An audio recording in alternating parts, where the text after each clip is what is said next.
Good morning and welcome back to the channel. Today we're going to be looking around Sissinghurst Castle and Gardens. I hope you enjoy it as much as I do. The weather's not too kind to us today, but I'm sure you get the idea on just how nice it will be in the spring and summer months. So again, please join me. Thanks again. A little early history of the property. The site is ancient. Hurst is a Saxon term for an enclosed wood. Nigel Nicolson, in his 1964 guide to Sissinghurst Castle, an illustrated history, recalls the earliest owners as the de Sackville-Wests. Stephen de Sackville-West is named in an 1180 charter about the nearby Comwell Priory. At the end of the 13th century, the estate had passed through marriage to the de Burhams. Nicholson suggested that de Burhams constructed a moated house in stone, of an appearance similar to that of Ingham Moat, which was later replaced by a brick manor. More recent studies, including those of Nicholson's son Adam, cast doubt on the existence of an earlier stone manor, suggesting instead that the brick house, or perhaps the timber construction of a slightly earlier date, occupying the corner orchard nearest the moat, was the earliest house on the site. Edward I is reputed to have stayed at the house in 1305.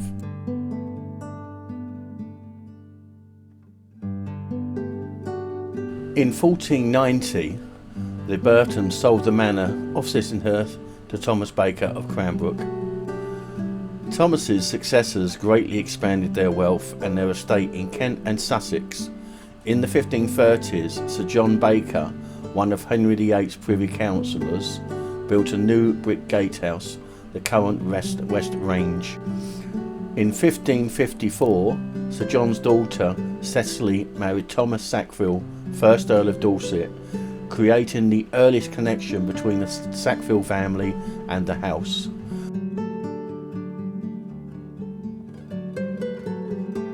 Richard surrounded the mansion with an enclosed 700-acre 2.8 kilometres square deer park, and in August 1573 entertained Queen Elizabeth I at Sissinghurst. After the collapse of the Baker family's fortunes following the Civil War 1642 to 1651, the building declined in importance. Horace Walpole visited in 1752. Yesterday, after 20 mishaps, we got to Sissinghurst for dinner. There is a park in ruins and a house in 10 times greater ruins. During the 7 Years' War, it became a prisoner of war camp. The historian Edward Gibbon, then serving in the Hampshire militia, was stationed there and recorded the inconceivable dirtiness of the season and the country and the spot. It was during its use as a camp for the French prisoners that the name Sissinghurst Castle was adopted. Although it was never a castle, there is debate as to the extent of which the house was a fortified manor. In 2018, an important collection of historical graffiti drawn by some of the 300 or 3,000 prisoners was uncovered beneath the 20th century plaster. Around 1800, the estate was purchased by the Mann family, and the majority of Sir Richard's Elizabeth House was demolished. The stone and the brick were reused in the buildings throughout the locality. The castle later became a workhouse for Cranbrook Union, after which it housed farm labourers. In 1928, the castle was put up for sale for a price of £12,000, but attracted no bids for 2 years. From 1930 to 1968, Vita Sackville-West and Harold Nicolson resided at the property. She was a poet, author and a gardener. She was born at Knoll, about 25 miles away from Sissinghurst, on the 9th of March 1892. The Great Elizabeth Mansions, home of her ancestors, but denied to her. This held enormous importance to her throughout her life. Sissinghurst was a substitute for Knoll, and she greatly valued its familial connections. In 1913, Sackville-West married Harold Nicolson, a diplomat at the start of his career. Their relationship was unconventional, with both pursuing multiple, mainly same-sex affairs.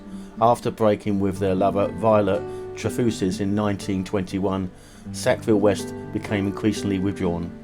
She wrote to her mother that she would like to live alone in a tower with her books, an ambition she achieved in the tower at Sissinghurst, where only her dogs were regularly admitted. From 1946 until a few years before her death, Sackville-West wrote a gardening column in The Observer, in which, although she never referred directly to Sissinghurst, she discussed a wide array of horticultural issues. In an article, Some Flowers, she discussed the challenge of writing effectively about flowers. I discovered this only when I started to do so, before I found myself losing my temper with the nauseating phraseology and the sickly vocabulary employed. In 1955, in recognition of her achievements at Sissinghurst, bending some stubborn acres to my will, she was awarded the Royal Horticultural Society Vetch Medal.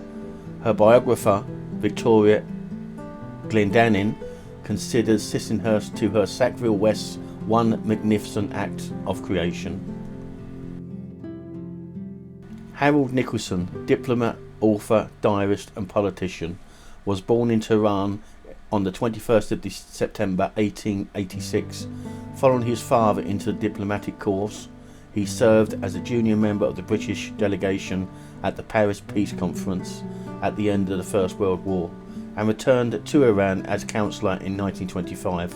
In 1929 he resigned from the Foreign Office to pursue a career in journalism, editing the London's Diary for Lord Beaverbrook's Evening Standard. This provided unsuccessful, as did his subsequent political career, which saw him move from Oswald Mosley's New Party to Clement Attlee's Labour Party.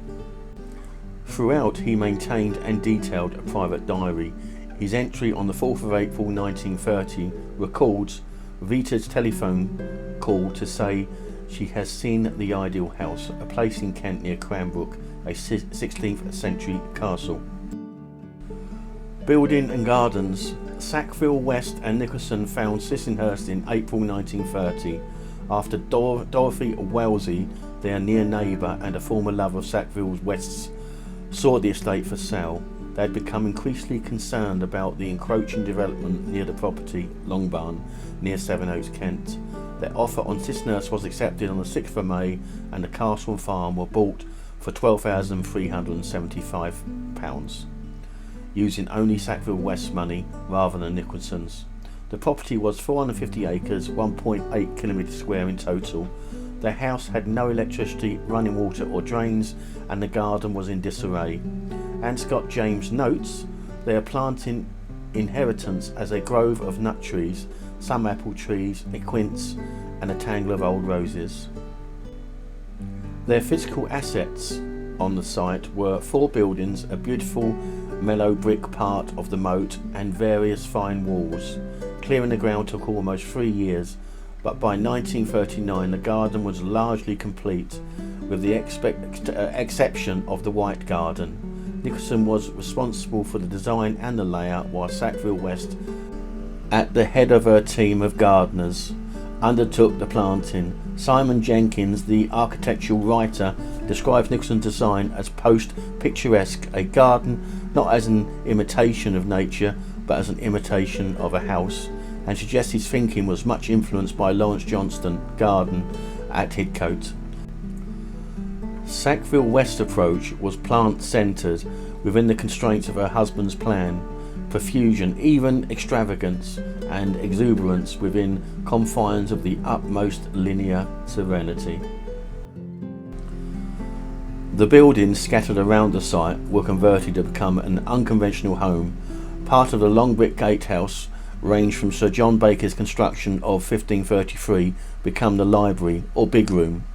The tower gatehouse, dating from Richard Baker's rebuilding in 1560 to 1570, becomes Sackville's West sitting room, study and sanctuary. The priest's house was home to their sons Ben and Nigel and held the family dining room, while the south cottage housed the bedrooms and Nicolson's writing room. The garden was first opened to the paying public for 2 days in mid-1938. Thereafter the open hours were gradually increased. Despite the love of privacy, Sackville-West came to enjoy greatly her encounters with visitors. She described her relationships with the visitors in 1939 article in the New Statesman. Between them and myself, a particular form of courtesy survives. A gardener's courtesy. Nicolson was less welcoming. Sackville-West's Observer article raised awareness of the garden. Scott James recalls photographic articles in Gardening Illustrated, Vogue and Picture Post, and notes consequently that increasingly paying visitors poured to Sissinghurst, coming in the thousand and the course of the summer. War and after. Nicholson's diary entry for the 26th of September 1938 recalls the tense European atmosphere at the time of the Munich crisis. They are making the big room at Sissinghurst gas-proof. I know one who will not be there. He will be in bed, minus gas mask, with the windows open. He drove down to Sissinghurst on the day war was declared, encountering angry women who shook their fist at him while declaring that the war was the fault of the rich. He found on his arrival to the castle that Sackville's flag had been lowered from the tower. During the Second World War, Sissinghurst saw much of the Battle of Britain, which was mainly fought over the Weald and the English Channel. Nicholson's diary entry for the 2nd September 1940 reads, "A tremendous raid in the morning, and the whole upper air buzzes and zooms with the noise of aeroplanes. There are many fights over the sunlight fields." In 1956, the BBC proposed making a television programme at Sissinghurst. Although Sackville-West was in favour, Nicolson was opposed. However, vague prejudice against exposing my intimate affections to the public gaze, indulging in private theatricals. He later withdrew his objections, but Sackville-West declined the BBC's offer in order to please him. In 1959, the American CBS network broadcast a four-way discussion from the dining room at the Priest's house between Nicolson, the journalist Edward R. Murrow, and diplomats Chick Bowen and Claire Booth Luce. Sackville-West intensely disliked the results of this. Sackville-West died in the first floor bedroom of the Priest's house on the 2nd of June 1962. Nicolson recorded her death in his diary. Ursula is with Vita. At about 1.5, she observes that Vita is breathing heavily, and then suddenly is silent. She dies without fear of self-approach. I pick some of her favourite flowers and lay them on her bed. Her death devastated Nicolson, and his last years were not happy. Giving up his Albany apartment in May 1965, he retired to Sissinghurst, and thereafter he never stayed anywhere else. He died of a heart attack in his bedroom in the South Cottage on the 1st of May 1968. Nigel Nicolson had always been devoted to his father and admiring his more distant mother. Preserving Sissinghurst was an act of intense duty. He had first raised the possibility of giving the house and garden to the National Trust in 1954, but Sackville-West was adamantly opposed. After her death in 1962, which saw the castle pass to him, although Benedict was the elder son, he began lengthy negotiations to bring about the handover. The trust was cautious. It felt that an endowment beyond the Nicholsons' means would be required, and it was also unsure that the garden was of sufficient importance to warrant acceptance. Sir George Taylor, chairman of the National Trust Gardens Committee, doubted it as one of the great gardens of England. Although always intending to transfer Sissinghurst to the Trust, Nigel Nicolson undertook major remodelling of the castle. Unwilling to live in the four separate structures, the big room, the tower, the priest's house and South Cottage, he built a substantial family home in the half of the entrance range that stood on the side gateway opposite the library. He died at the castle on the 23rd of September 2004. The National Trust, 1967 to present. National Trust took over the whole of Sissinghurst, its gardens, farm buildings in 1967. Since then, a number of visitors has steadily increased. Anne Scott James, the author of the first non-Nicolson history of the garden, recalls 13,200 visitors in 1961. The year of Sackville-West's death, 47,100 in 1967. When the castle passed to the Trust, and 91,584 by 1973. It is now among the Trust's most popular properties. receiving nearly 200,000 visitors a year in 2017.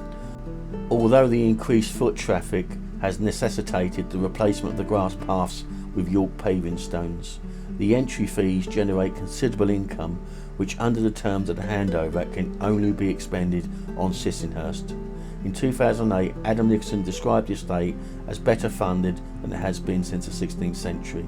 Major works of reconstruction, such as the restoration of the tower brickwork and the cataloguing and conservation of the collection of books in the library, had never been possible before by the available funds.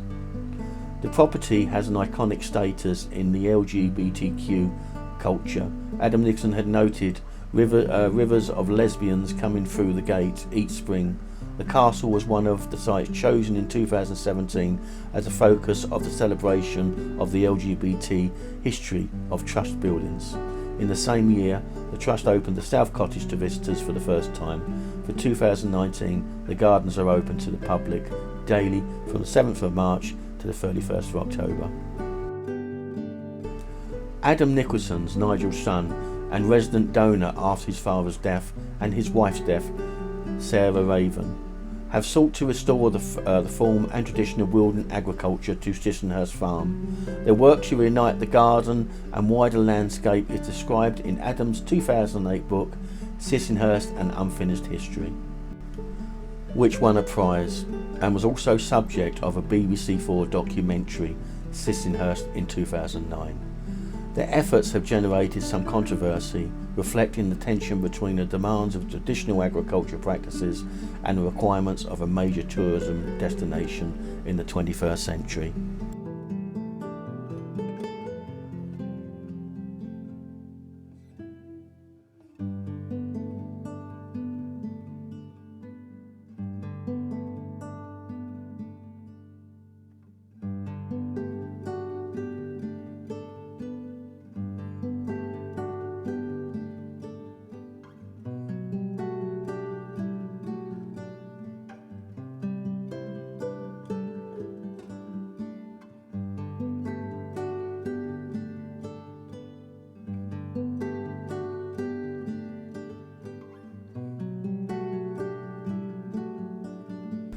I want to thank you again for joining me today as we took a look around Sissinghurst Castle and Gardens.